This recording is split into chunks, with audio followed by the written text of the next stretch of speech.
Al lavoro per riscrivere un bilancio che la mareggiata ha imposto di modificare, Santa Margherita Ligure si appresta a varare le imposte e le tariffe comunali. La Giunta porta in consiglio una consistente riduzione della tariffa per i rifiuti solidi urbani. È l'effetto della messa a regime della differenziata per tutta la città, ha spiegato l'assessore al bilancio Valerio Costa.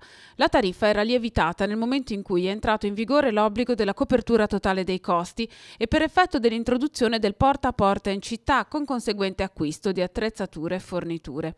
Ora, grazie al raggiungimento dell'86% di differenziata e quindi con la riduzione della parte secca non riciclabile, aggiunge Costa, Santa Margherita beneficia di una diminuzione dei costi di smaltimento che ricade sulle tariffe pagate dai cittadini.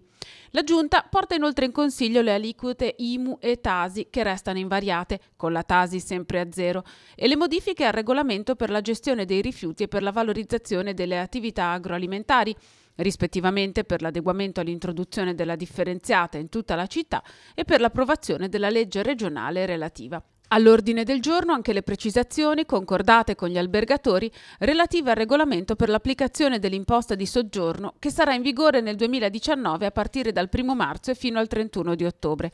Esaurita dunque la parte relativa alle tariffe per il nuovo anno, resta da definire il bilancio, che sarà portato in consiglio nel mese di gennaio.